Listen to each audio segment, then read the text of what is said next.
नामिने नमस्ते सरस्वती देवे गौरवाणी प्रचारिणे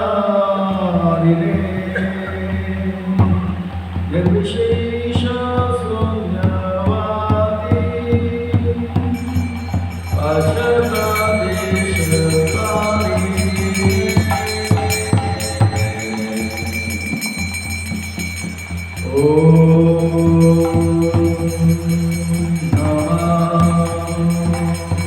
भगवते वासुदेवाय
आदवैतं सावधूतं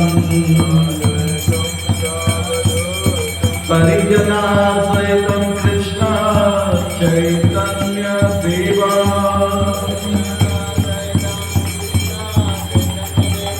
श्री राधा कृष्ण पादा सहगना ललिता श्री शाखान्वितांश्च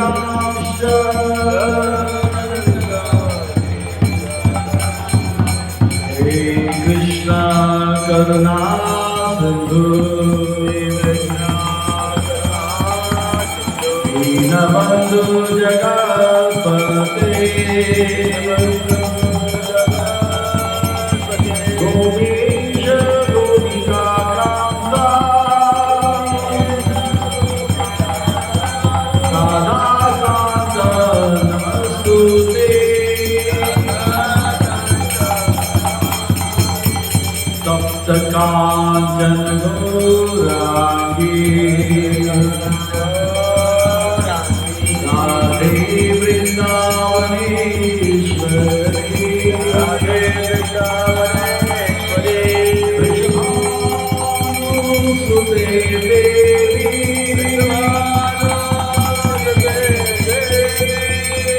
प्रणमामि हरिप्रिये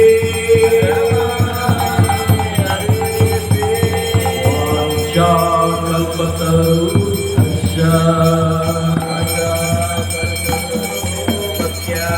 कृपा सिन्धुभ्यैव च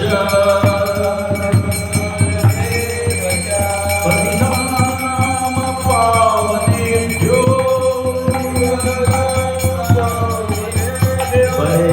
वैष्णवेभ्यो नमो नमः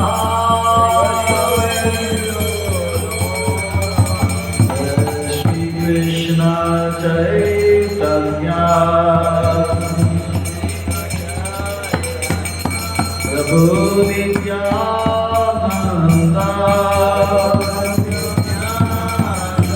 श्री अद्वैत गदाधर श्रीवासादि गौर भक्त वृंद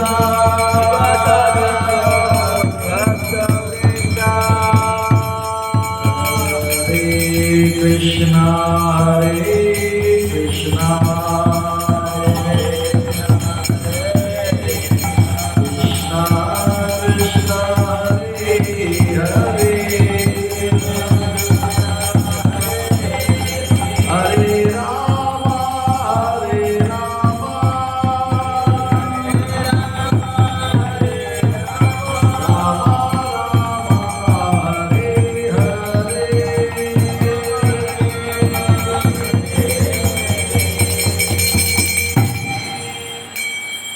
Hare Krishna, Jai Shri Shri Radha Girdhari Ji ki Jai. Shri Shri Motika Jai.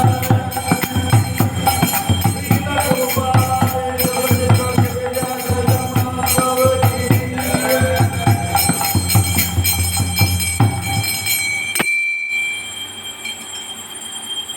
अंतर्राष्ट्रीय कृष्ण भावना बाबू संघ इस्कॉन बीना रोड के ओर से प्रस्तावित श्रील प्रभुपाद जी के यह 125वां दिव्य व्यास पूजा महामहोत्सव के उपलक्ष्य पर विशेष श्रीमद् भागवतम सप्ताह श्रृंखलाओं में चित्रकेतु महाराज कथा सप्ताह के 5 चौथे दिन के कथा अनुष्ठान में आए आप सब भक्तों का, धर्म प्रेमियों का, कथा प्रेमियों का, सत्संग प्रेमियों का, अतिथियों का, आजीवन सदस्यों का, श्रोताओं का, सोशल मीडिया के माध्यम से सुनने वाले श्रोताओं का और भविष्य में रिकॉर्डिंग के माध्यम से सुनने वाले श्रोताओं का हृदय के गहराई से प्रेम पूर्वक हार्दिक स्वागत करते हैं। आप सब श्री श्री राधा गिरधारी जी के शुभकामनाएं स्वीकार करें और श्री प्रभुपाद जी की कृपा प्राप्त करें। कहते हैं कि जब संसार के लोग हमें चुनते हैं तो हमें संसद में स्थान मिलता है, और जब भगवान हमें चुनते हैं तो हमें सत्संग में स्थान मिलता है। भक्तों, जब भगवान से करे प्यार तो सत्संग से कैसे करे उनका, जो प्रभुपाद जी से करे प्यार तो सत्संग से कैसे करे उनका। आज हम आप सब अत्यंत भाग्यशाली हैं। श्री श्री राधा गिरधारी जी के परम अनुकंपा एवं आयतु की कृपा से उनके छत्र छाया के आगे हमें उनके चरण कमलों में सेवा का अवसर एवं आश्रय प्राप्त हो रहा है, और उन सेवाओं में भी मानव देह में प्राप्त होने वाली जो सर्वोच्च उत्कृष्ट सेवा है, सत्संग का श्रवणम कीर्तनम विष्णु स्मरणम भागवत धर्म के इस विधि को पालन करने का सुंदर अवसर प्राप्त हो रहा है।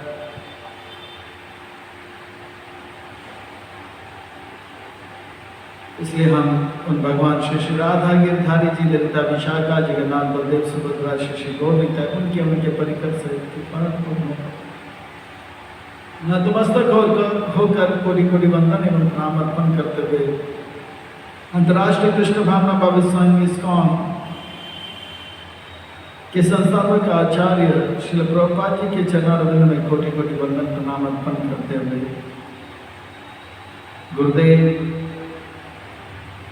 जो कि बहुत ही दया करके शिक्षा एवं दीक्षा प्रदान किए हैं, उनके चरणारविंद में कोटि कोटि वंदन प्रणाम अर्पण करते हुए यहाँ उपस्थित आप सब वैष्णव एवं वैष्णवी भगवत चरण अनुरागी महानवर भक्तवृंदों के चरणों में कोटि कोटि प्रणाम अर्पण करते हुए बस आप सबसे करवट निवेदन करते हैं कि दास के ऊपर ऐसी कृपा करें कि सेवा के माध्यम से गुरुदेव और श्री प्रभुपाद जी को हम प्रसन्न कर पाएं। इन्हीं शब्दों के साथ आइए आज की इस कथा की ओर अग्रसर होते हैं। आज की इस कथा को आरंभ करते हैं, आज के सत्र को प्रारंभ करते हैं। श्रीमद् भागवतम ये वैष्णव भक्तों का परम धन है। ये साक्षात भगवान का वाक्यमय स्वरूप है, शब्दमय स्वरूप है। ये भगवान ही है, भगवान से भिन्न नहीं, अभिन्न है। ये परमहंस संहिता है, अमल पुराण परमहंस संहिता। परमहंस चक्र चूड़ामणि शुक्ल सुखदेव गोसाई महाराज श्री उन भगवान वृंदावन चंद्र के दिव्य नाम रूप गुण लीलाओं को स्मरण करते करते करते गंगा के तट पर हरिद्वार में सुखताल में आमरण अनशन व्रत परायण राज ऋषि गुरु श्रेष्ठ विष्णु व्रत परीक्षित महाराज जी को उन भगवान के दिव्य कथाओं को श्रवण करा रहे हैं। और उन कथाओं में भी कल कथा प्रसंग में हम श्रवण करते आ रहे हैं किस प्रकार से महाराज चित्रकेतु के जीवन में अब अंगिरा ऋषि की कृपा से एक संतान का सुख हो जाता है, पर वो भूल जाता है कि संतान उनका जीवन में सुख लाएगा, अपार सुख लाएगा, और वैसे ही अपार दुख भी लाएगा। राजा इन बातों पर ज़्यादा ध्यान नहीं दिया और उत्सव महोत्सव जो है मनाना आरंभ कर दिया। राजा की खुशियों में प्रजा अत्यंत खुशी की अनुभव की है। ऐसा था राजा चित्रकेतु का व्यवहार अपने प्रजाओं के साथ। राजा के घर में संतान क्या हुए, पूरा प्रजा को ऐसा भाव हुआ कि उनके राजकुमार आ गए, उनके घर में संतान उत्पन्न हुआ। और इतना हर्ष, इतना उल्लास, जिस प्रकार से नंद महाराज यशोदा मैया कृष्ण को प्राप्त करके और पूरे ब्रजवासी सुखी हुए, वैसे ही राजा चित्रकेतु भी ये सुरसेन क्षेत्र का था, वृंदावन मथुरा आगरा क्षेत्र के राजा थे, तो उनके भी प्रजा अत्यंत सुख का अनुभव करने लगे। जिस प्रकार से नंद महाराज के शासन में सारे ब्रजवासी बहुत खुशियाँ मना रहे थे और कह रहे थे कि नंद के आनंद भयो जय नंद, नंद के आनंद भयो जय कन्हैया, नंद के आनंद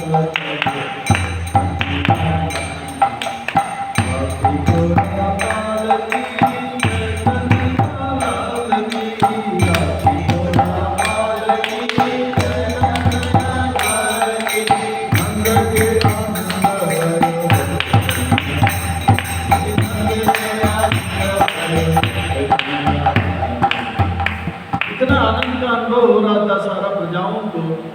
ये होता है आदान प्रदान।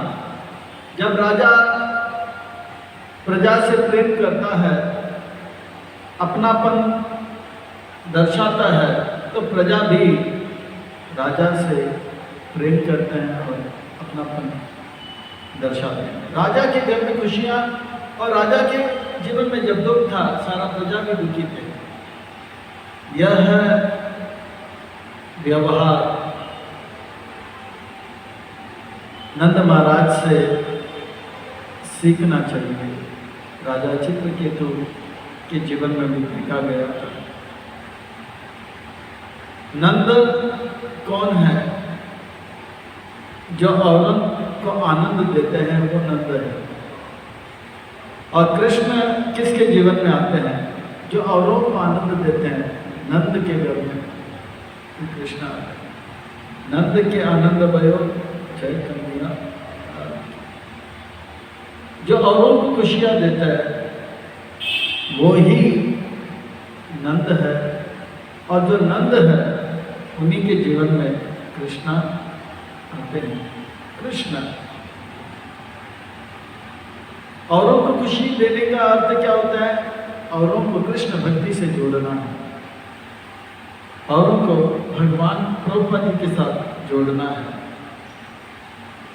जब ऐसा होता है तो हम भी नंद बनेंगे, और ऐसा जब होगा तो हमारे जीवन में भी कृष्ण आएंगे।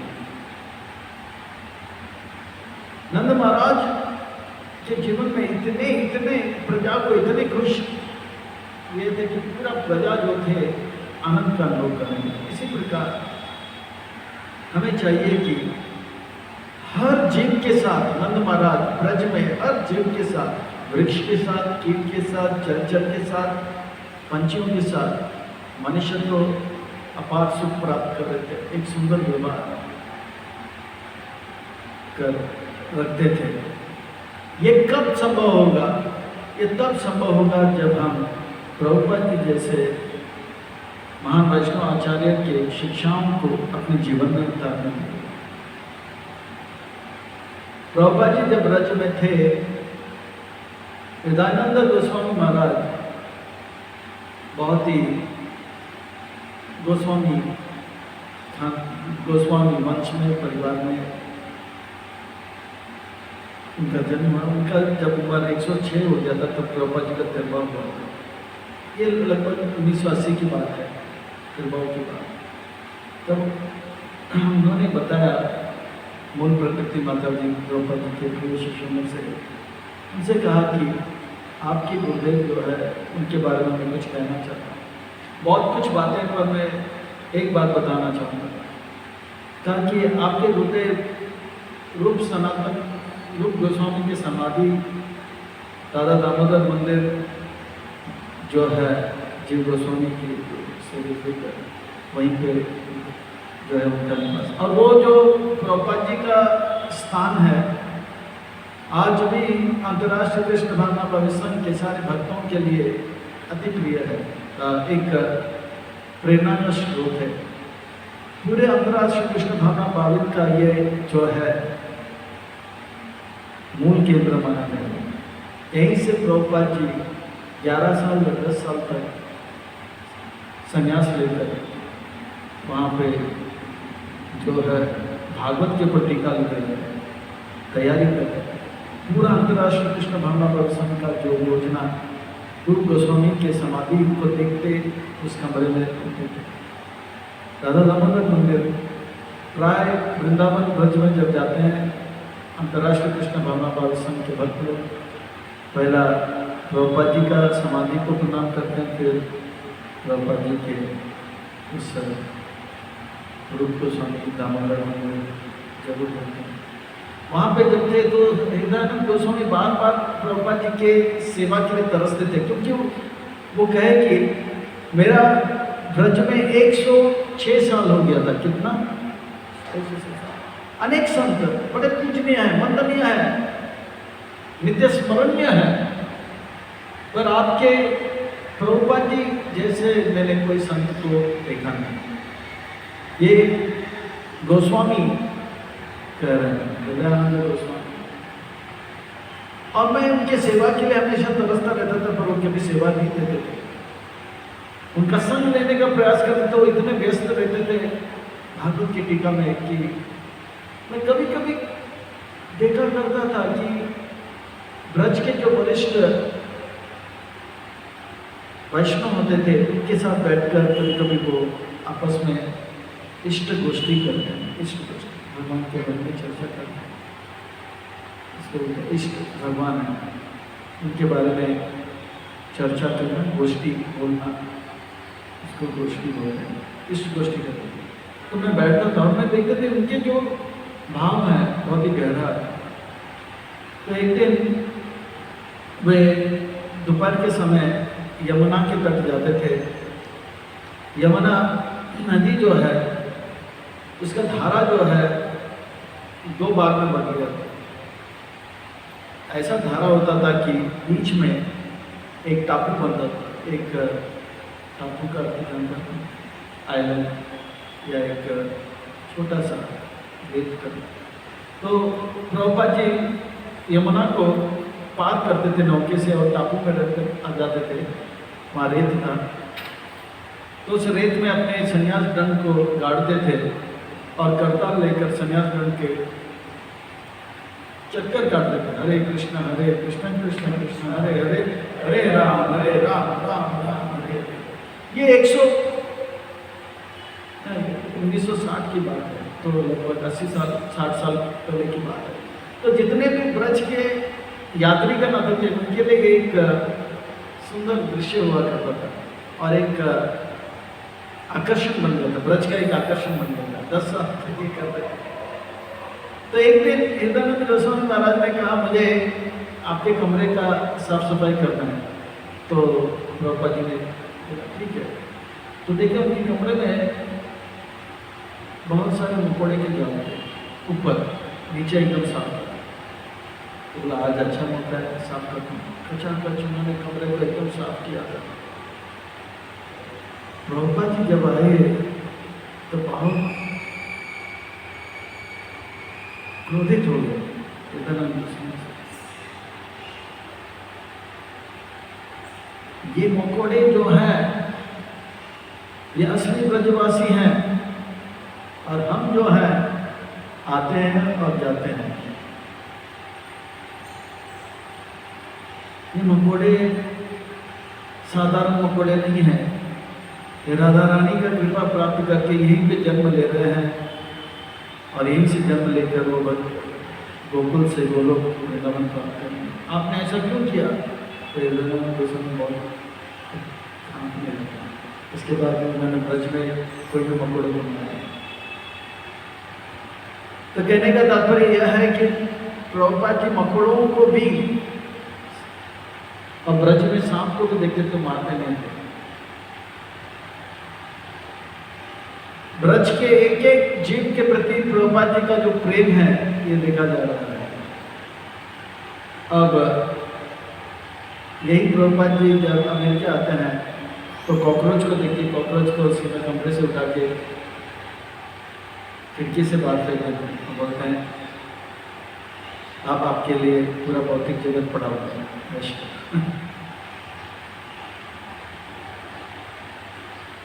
कहने का तात्पर्य यह है ब्रज के प्रति क्या प्रेम है प्रभुपाद जी के, एक एक प्राणी के प्रति क्या प्रेम है प्रभुपाद जी के।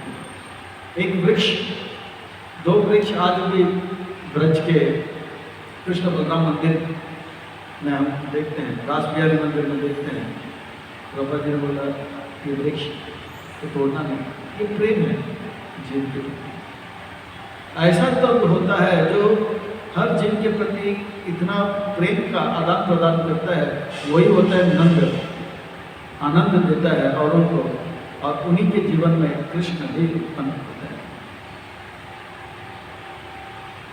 अच्छा, अब इस प्रसंग से, इस कथा से ये सीख नहीं लेना चाहिए कि अरे प्रभुपाद जी के कमरे में ऊपर पूरा मकोड़े का जाल था, अभी मीरा रोड मंदिर में हम भी अपने कमरे के ऊपर मकोड़े का जाल, ये गलत सीख होता है। इसका अर्थ का अनर्थ हो जाएगा।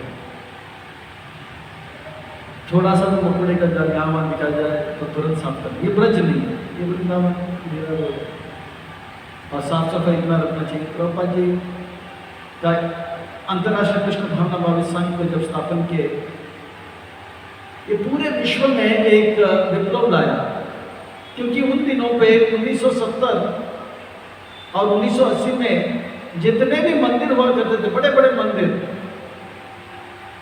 अगर आप लोग गए होंगे, आपका जन्म अगर 1970 के बाद होता तो देखोगे मंदिर में गंदगी ज्यादा हुआ करता था। और प्रभुपाद जी इस्कॉन रास बिहारी का जब स्थापन किए, मंदिर चाहे अमेरिका में हो या भारत में हो, इतना चकाचक वो टाइम मंदिर का सफाई, उसके बाद एक एक करके सभी भारत के मंदिर जो है साफ सफाई में ध्यान देने लगे। प्रभुपाद जी का योगदान क्या है? मंदिर साफ हो, अर्च विग्रह का दर्शन बहुत सुंदर होना चाहिए, और टाइम से टाइम आरती होना चाहिए, भोग लगना चाहिए। और इससे बहुत सारे मंदिरों में, नहीं तो मंदिर में साफ सफाई ज़्यादा हुआ नहीं करता था, सही है। 1970 के बाद प्रभुपाद जी को देखने के बाद मंदिरों में साफ सफाई चाहिए। तो इसे ये सीख नहीं लेना चाहिए कि मकोड़े का जाल हमारे, तो ब्रज के एक एक जीव के प्रति प्रेम ऐसा जब होगा तो नंद कृष्ण जो है हमारे हृदय में जागृत होगा। यहाँ पे चित्रकीर्ति का भी लगभग इसी प्रकार से व्यवहार था, और भागवत में यहाँ पे वर्णन आता है कि उनके जीवन में कितना खुशियाँ थी। यह है भागवत के 6 स्कंद के 14वें अध्याय के श्लोक नंबर 31। अता काल पाविते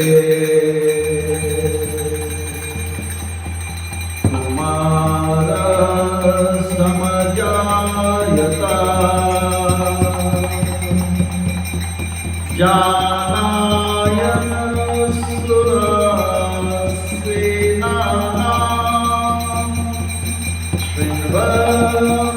शृण्वतां परमं मुदा। ये सुनकर शृण्वतां परमं मुदां सब लोग बहुत ही हर्ष और उल्लास का, पूरे प्रजा को आनंद का अनुभव हुआ। और राजा, उनका क्या हाल हुआ? तो कहते हैं रिष्टो राजा कुमारस्य स्नातशुचिरलङ्कृतः वाचा हित्वा विप्रे करायमास जातकम्। राजा तुरंत अपने स्नान करके वो अच्छे अलंकार पहनकर, कपड़े पहनकर ब्राह्मणों को जो है दान देने लगे। इसको कहते हैं जब बच्चे का जन्म होता है, वो जब माँ के गर्भ से निकलता है, माँ के गर्भ से बच्चे के नाभि तक जो नली होता है, तो नली को छेद नहीं होता है, तब तक जितना दान पिता देता है, जैसे परीक्षित महाराज के समय युधिष्ठिर महाराज को दिया, और भगवान कृष्ण के जन्म के समय नंद महाराज ने दिया, कि नलाविच्छेद जब तक नहीं हुआ है तब तक जितना दान देते हैं, कहते हैं कि अरबों करोड़ों अनगिनत ज़्यादा धन, सुख, संपत्ति उस बालक को मिलेगा। इसको जातकम उत्सव कहते हैं। नंद महाराज ने जिस प्रकार से दिया, उस प्रकार से सुरसेन ने ये जो महाराज है चित्रकेतु, वो भी दान देने लगा, ब्राह्मणों को खूब दान देने लगा। हाथी घोड़ा पालकी तिल, कहते कि 21 3 गुना 7 21 तिल के पहाड़। बम्बई में हम पहाड़ कम देखते हैं, गगन चुंबी इमारत बहुत ज़्यादा देखते हैं। तो इतने बड़े बड़े जो है तिल वस्त्र, गाय इत्यादि दिया गया था। इसी प्रकार से यहाँ पर भी दान दिया गया था। तेभ्यो हिरण्यं राजतं वासांसि अभरणानि च ग्रामं हयागजं राधा देनुना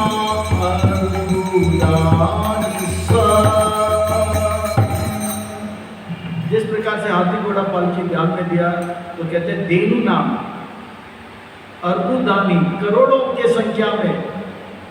कितने करोड़? तो कहते 6 करोड़ 6 करोड़ गाय दान में दे गए। इतने गाय पृथ्वी में हुआ करते थे, एक एक व्यक्ति के पास हुआ करते थे।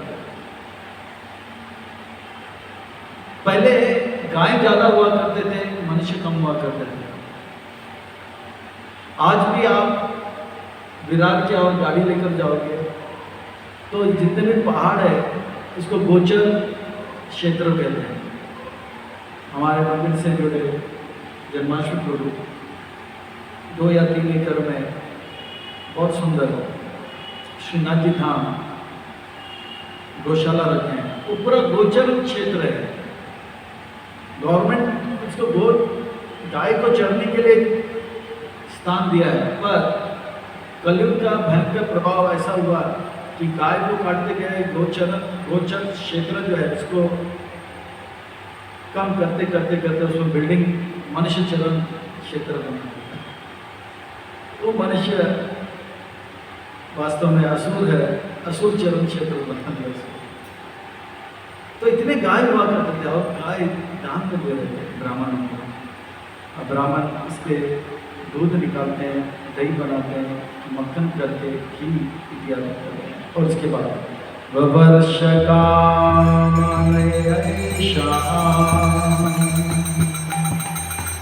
पर्जन्याय एव देहिनां धन्यं यशस्यम् आयुष्यं कुमारस्य महामनः। महामन, चित्रकेतु को महामन, वो ऐसा दान दे रहे थे मानो कि जैसे वर्षा होता है।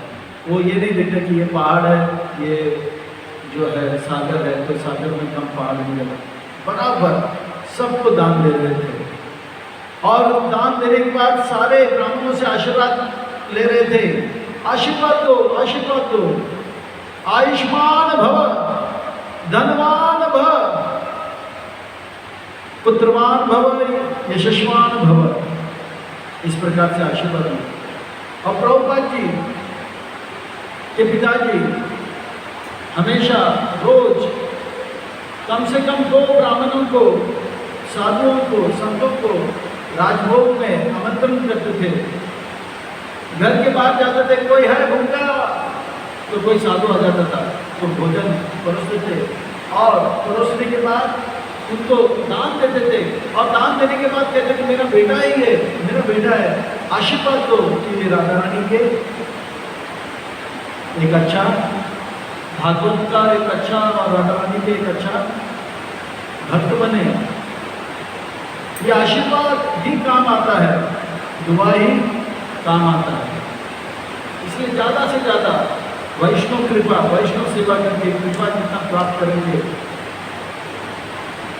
हमारे जीवन को धन्य कर सकते हैं। छाड़िया वैष्णव सेवा निस्तार पा लेना की बात।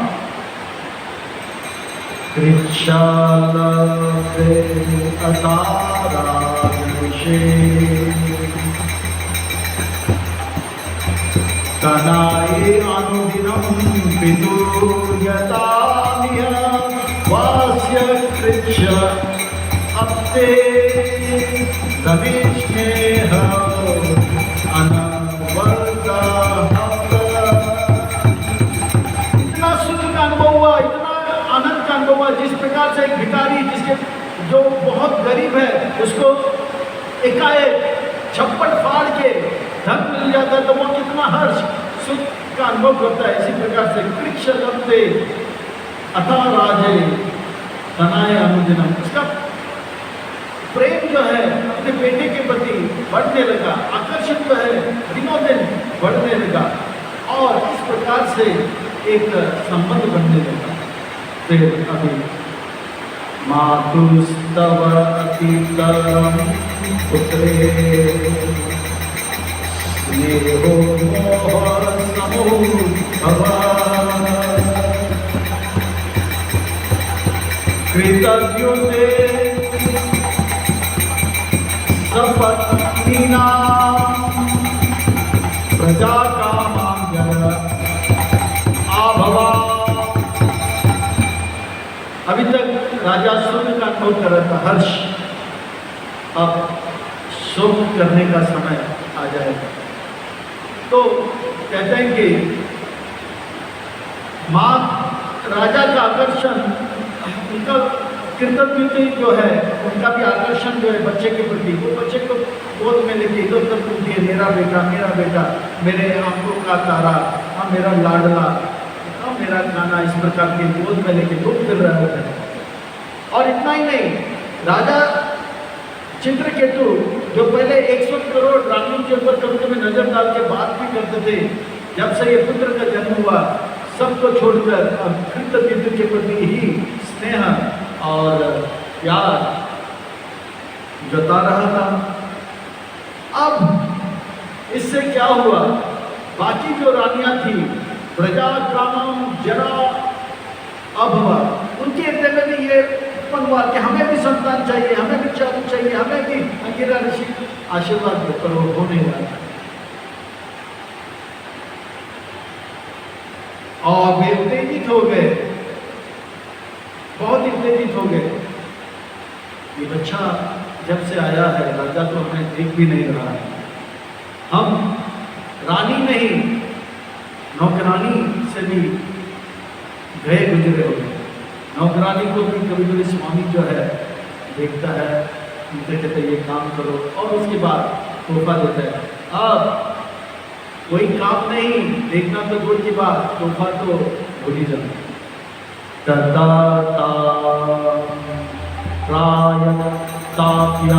आत्मना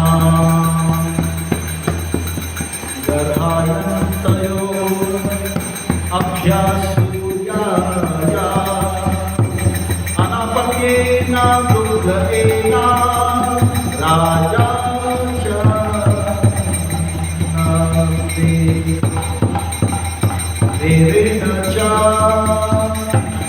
अब सारे रानियां बहुत ही दुखी हो गए, राजा उनका अनादर कर रहे हैं, उनके अंदर जलन सा होने लग गया। यह है भौतिक जगत।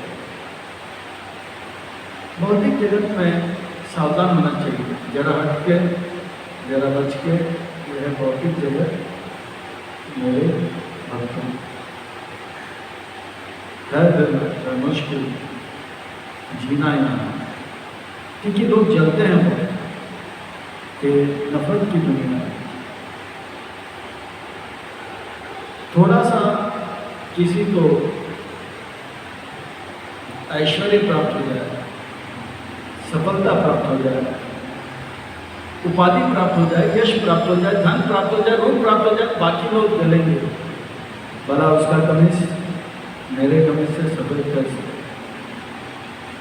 अरे इसके घर में हमारे घर से बड़ा टीवी कैसे, उनके घर में हमारे घर से बड़ा गाड़ी कैसे।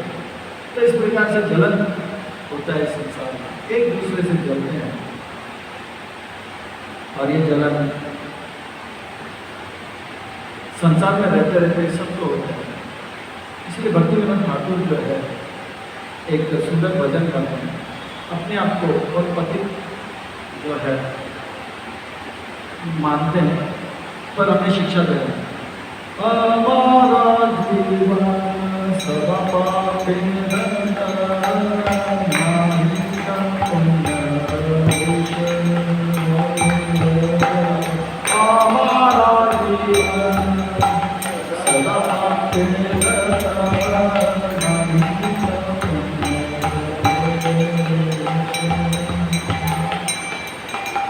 परसुका दुखी पर दुख सुखी, परसुका दुखी पर दुख सुखी।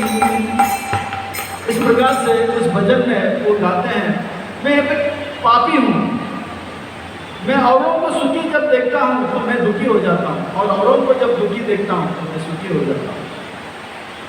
ये संसार में रहते रहते मन का हाल हो जाता है। बहुत सावधान रहना चाहिए। हम अभी भक्त बनने आए हैं, भक्त बन रहे हैं, तो बहुत सावधान होना चाहिए। ये समय माया जो है बहुत हमारा परीक्षा है। आश्रम में हम रहते हैं, अरे उसको 2 लड्डू कैसे मिले, तो यहाँ पे अरे ये इतना आगे कैसे निकल गया, तो जलन है। इसको ये उपाधि कैसे मिल गया, तो जलन हो गया।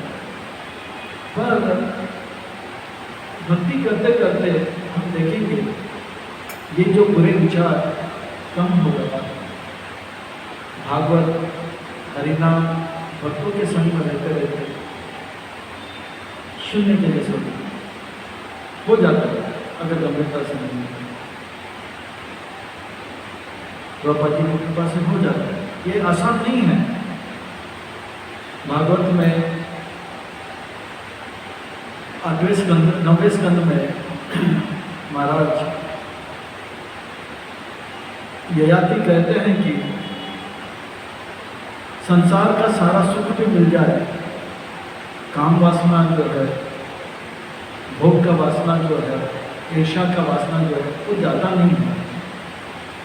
ये केवल और केवल वैष्णव की कृपा से, भक्तों की कृपा से, भक्ति करने से ही बुझेगा। भागवत में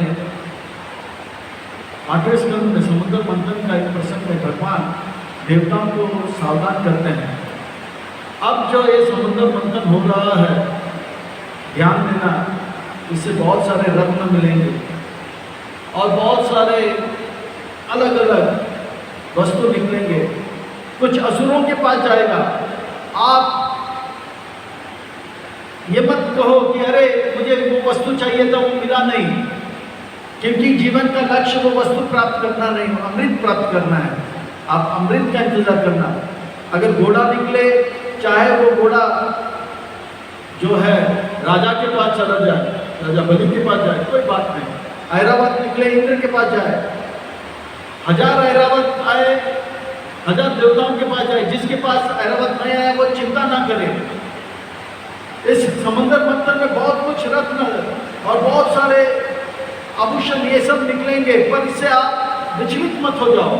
आपका लक्ष्य है अमृत प्राप्त करना, और जब तक अमृत नहीं मिलता है आप जो है लक्ष्य पे ही ध्यान रखें। इसी प्रकार से हमारे जीवन में हम देखेंगे भक्ति कर रहे हैं तो कभी कोई किसी को अच्छा उपाधि मिलता है तो किसी को कोई अच्छा प्रचार हो जाता है या बहुत यश फैलता है, जो भी होता है होने दो, उससे हमारा अपना मन को विचलित नहीं करना है, क्योंकि हमारा लक्ष्य अमृत, वो क्या है, कृष्ण भक्ति रस अमृत, सिंधु का अमृत को हमें प्राप्त करना, वो हमारा जीवन का लक्ष्य है। वो जब तक प्राप्त नहीं होता है विचलित नहीं होना चाहिए, इसको ये मिले उसको वो मिले। बहुत अच्छा भगवान का कृपा है कि इंद्र को ऐरावत मिला, बलि महाराज को क्या मिला, घोड़ा मिला, जो भी मिले जिसको भी मिले। पर हम यहाँ पे आया मंथन करने के लिए, हमारा मन को मार्जन करने के लिए और मन में अमृत लाने के लिए, और वो अमृत पाना ही मूल लक्ष्य है, ना कि उपाधि ये वो सब। और ये तब संभव होगा जब संसार में रहते रहते हम संसार से हटकर भगवान के भक्त बने। नहीं तो संसार में रहते रहते हम संसार के लोग बने। कमल की तरह होना चाहिए। कमल गंदगी में रहता है पर गंदगी से हटकर रहता है। अब इनका क्या हाल होगा देखिए, ये आसान नहीं है, ये हृदय का जो जलन है आसान नहीं है।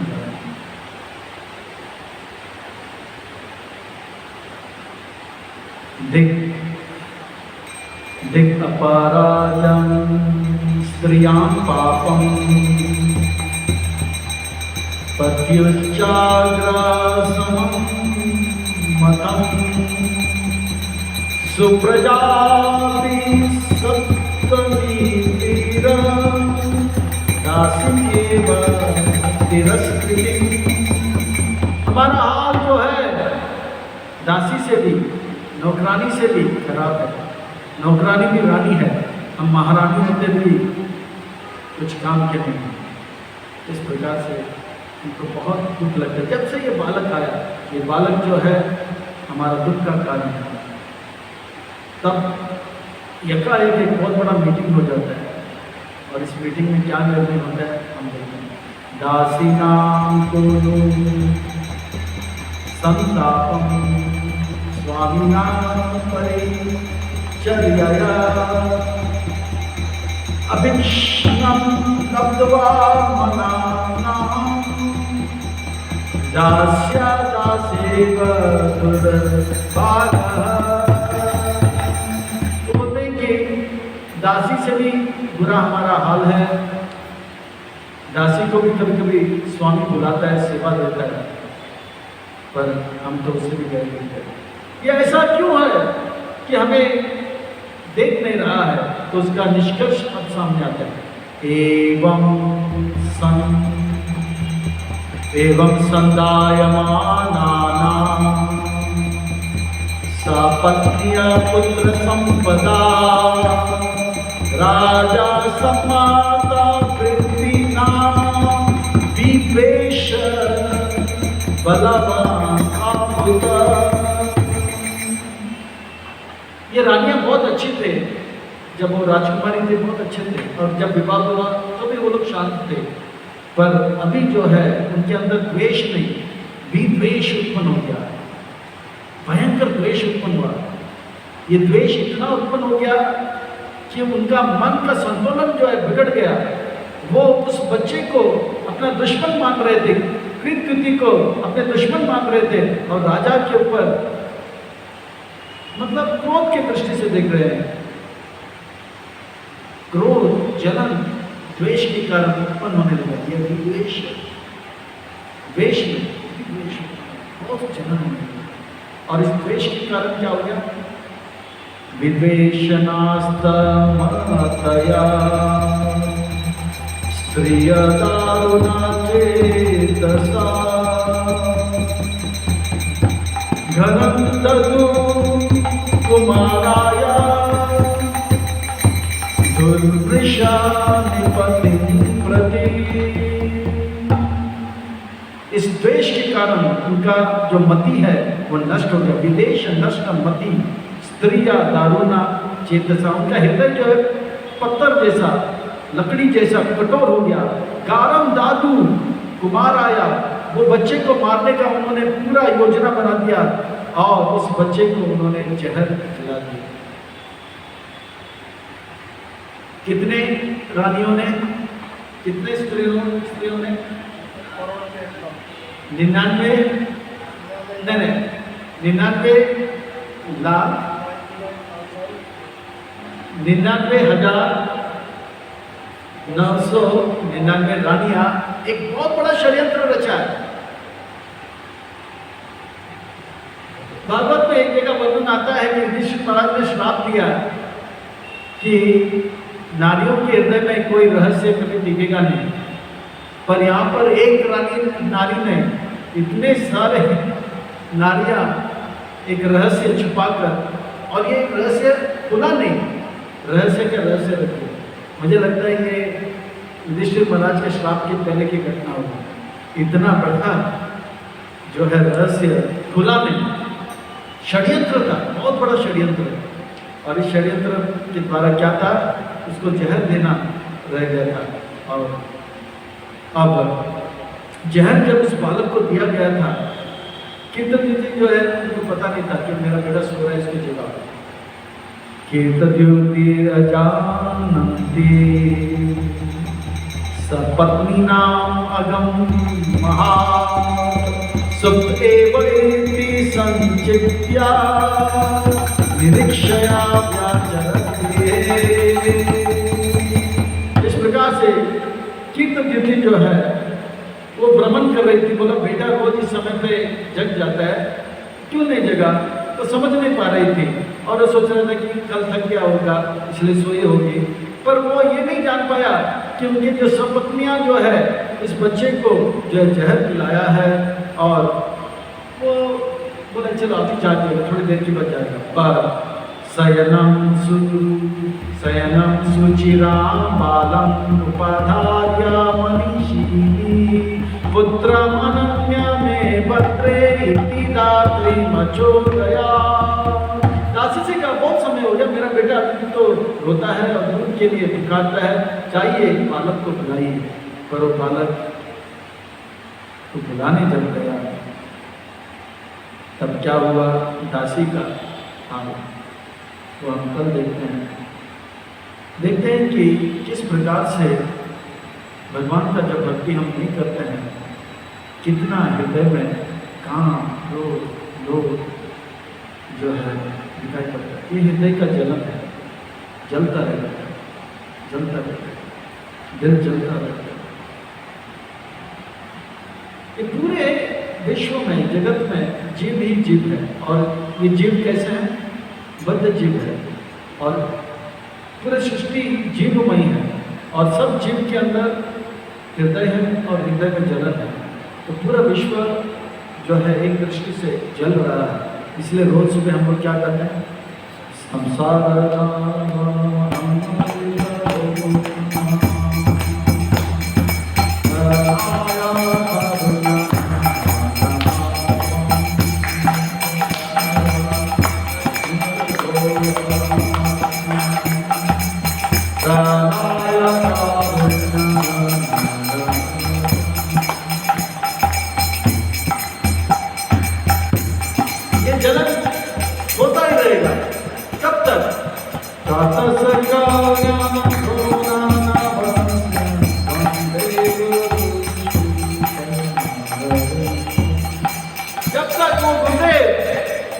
नहीं होगा। जिस प्रकार से आकाश से बादल, घनघना बादल, बारिश या पानी से भरा हुआ बादल जब वर्षा नहीं करते वो अग्नि बुझेगा नहीं। इस प्रकार से प्रभुपाद जी जैसे संत महात्मा का कृपा की वर्षा हमारे जीवन में नहीं होगा, ये अग्नि जो है वो बुझेगा नहीं। और उनका कृपा हुआ तो बुझेगा। इसलिए वंदे गुरु इसलिए प्रभुपाद जी जैसे महान आचार्यों का कृपा प्राप्त करने के लिए उनका आज्ञा का पालन करना चाहिए, उनके ग्रंथों का अध्ययन करना चाहिए, अपने जीवन को धन्य करना चाहिए, अपने जीवन में भक्त बनकर औरों को भक्त बनाकर प्रभुपाद जी को प्रसन्न करके अपने जीवन को धन्य करना चाहिए। इन्हीं शब्दों की वाणी को जय जय श्री राधे, जय